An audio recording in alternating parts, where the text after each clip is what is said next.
Hello, I'm at Reardon, and thanks for watching this West Weather Update on August 30th, Wednesday evening, brought to you by Nutrien Ag Solutions. Starting here, wanted to look at the water vapor satellite imagery loop of essentially the whole eastern Pacific domain. In fact, we can see the edge of the globe here, or the Earth, on this entire satellite imagery here. I guess I'll start a huge weather-making impact here way over in the eastern U.S. Hurricane Idalia making landfall near the Big Bend area of Florida. It's right kind of on the edge of our domain, certainly not in what you could call the western U.S., but wanted to mention it because it's certainly making headlines as that's now moving through the Carolinas here. Strong storm surge came in and was recorded on those coastal Florida areas, now seeing some strong winds and heavy rainfall move in.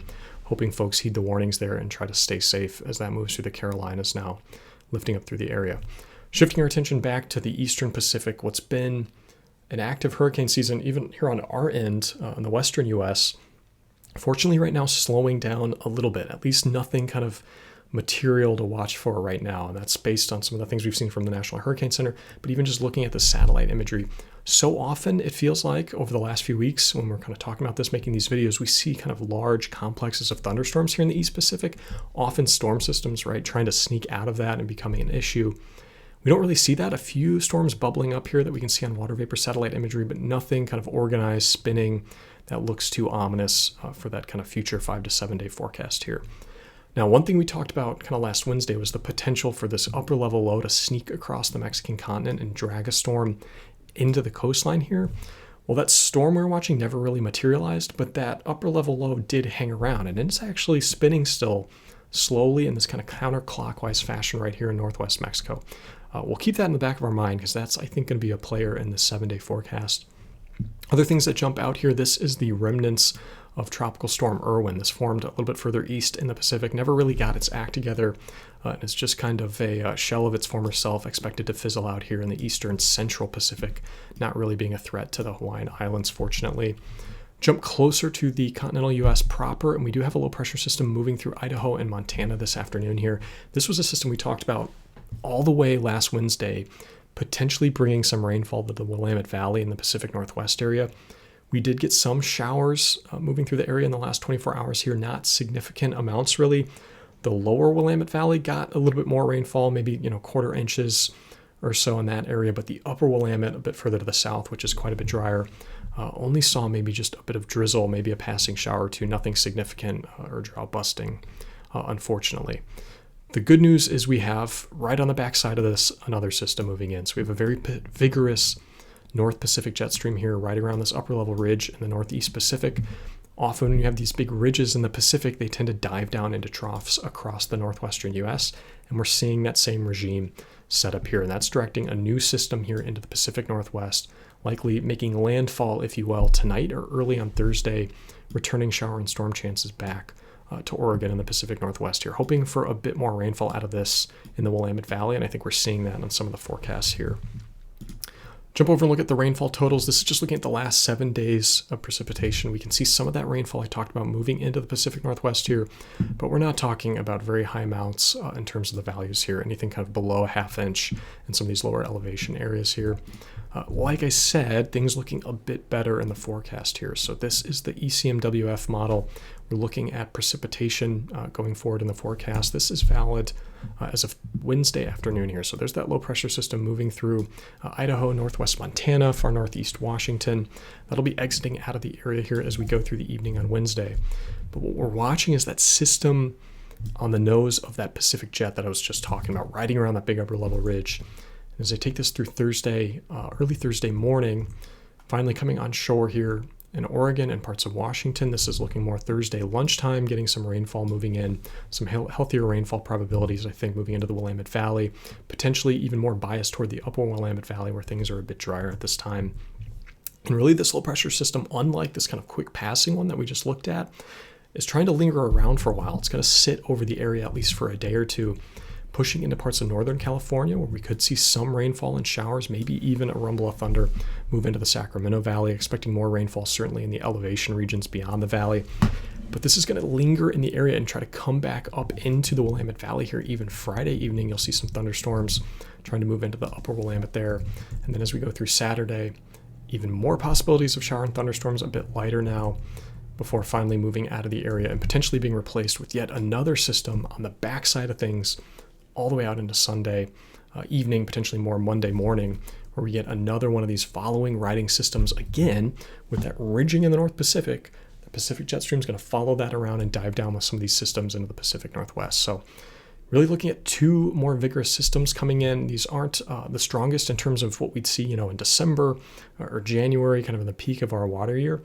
But here, kind of at the end of August or September, these can be rainfall makers. And so we're keeping an eye on them for that reason.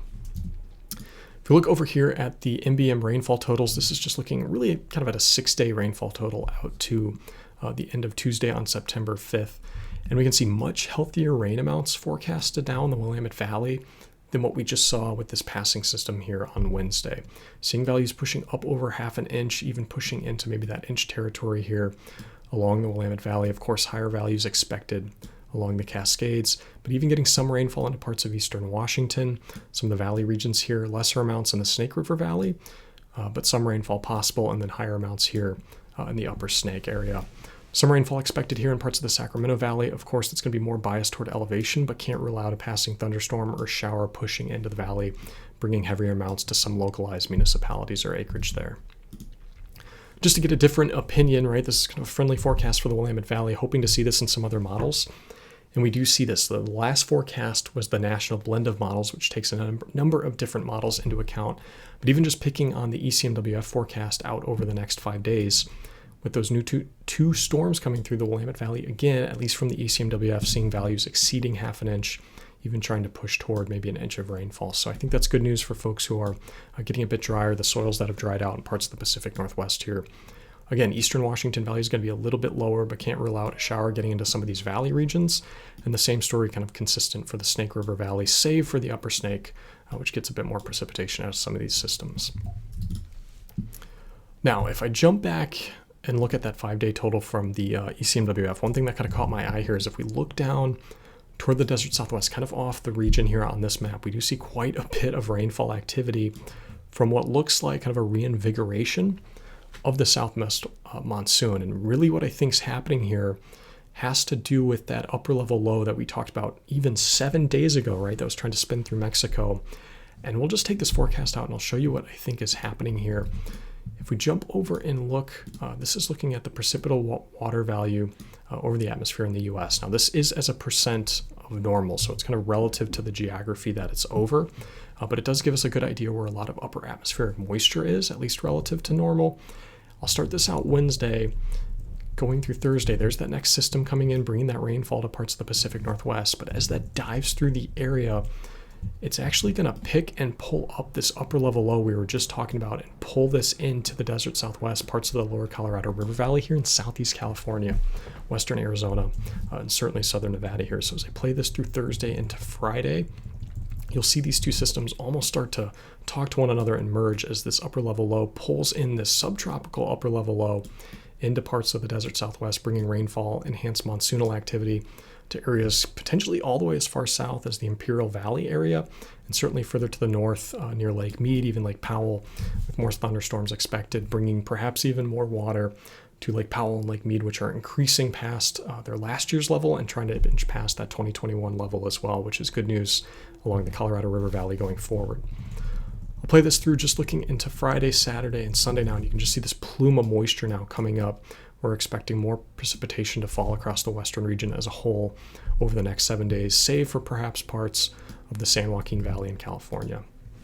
And just kind of looking at a closer domain here, this is looking just at that same forecast we were looking at earlier. 3-day forecast, I kind of shortened it down to 3 days because expecting most of this rain here to fall between Friday and Saturday, perhaps as early as tomorrow night here across the parts of the lower Colorado River Valley. You can see that Sacramento Valley showers and thunderstorms we talked about potentially, but not seeing as much in the San Joaquin Valley here.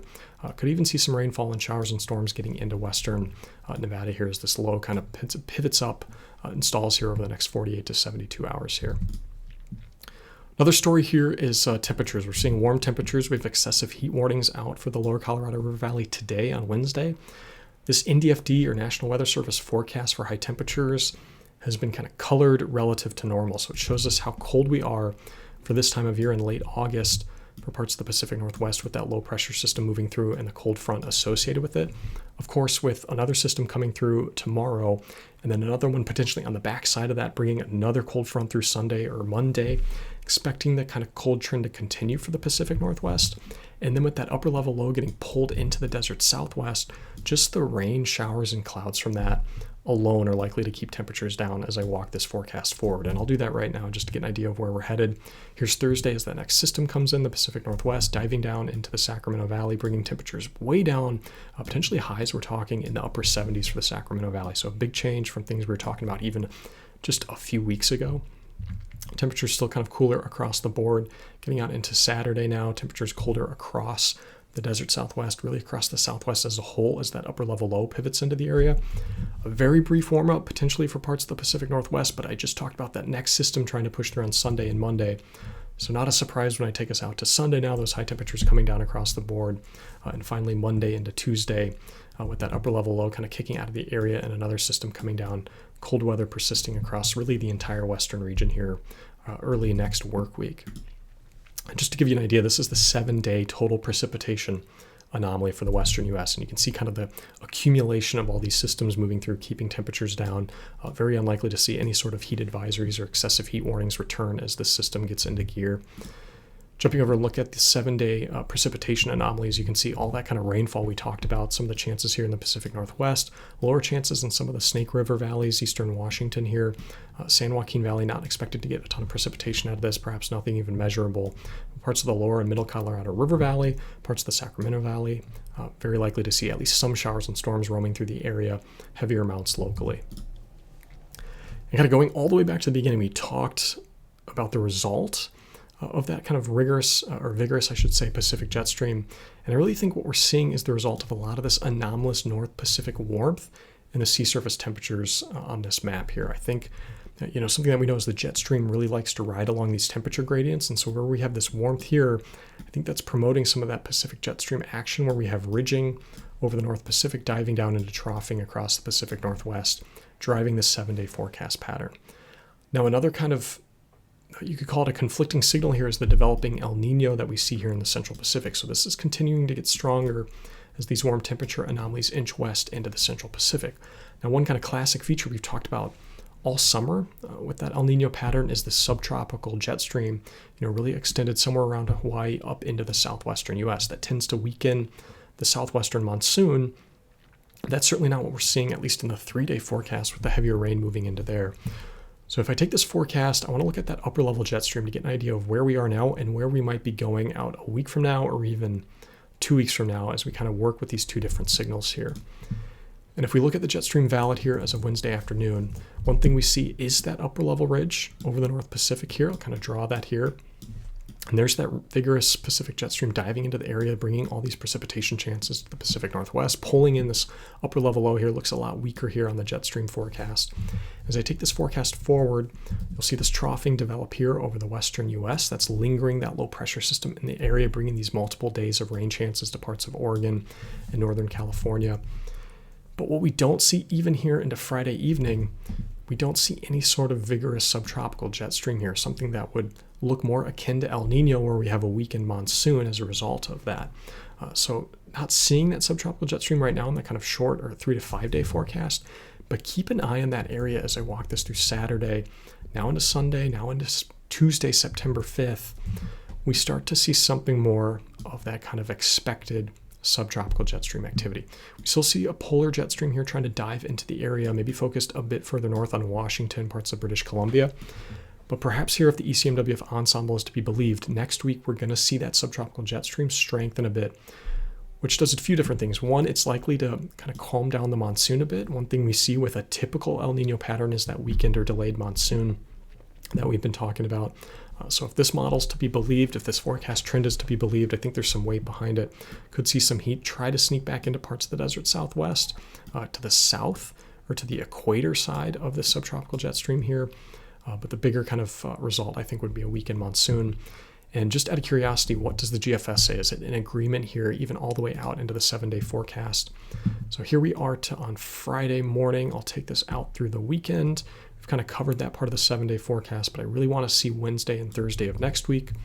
Okay, now we have something more akin to that Pineapple Express, where you have a subtropical jet stream moving out of the central Pacific. We have a different polar branch here, pushing into some troughing here in the northeast Pacific, trying to get into parts of Washington, again, British Columbia. But really, I see more of a reinvigorated subtropical jet stream here from the GFS. So two different models, pretty similar forecast here. Would expect some heat here in the Four Corners region if this GFS forecast is to be believed, and a weakened monsoon as a result of that.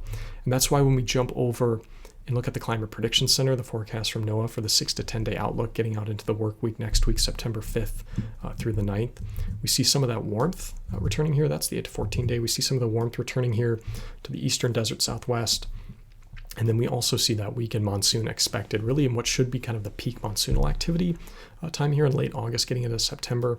That subtropical jet stream pushing it into the area disrupts that typical circulation. Now, with that polar jet still trying to inch into the area, we're likely to see some of these cold fronts sneak through Washington, maybe even through northern Oregon.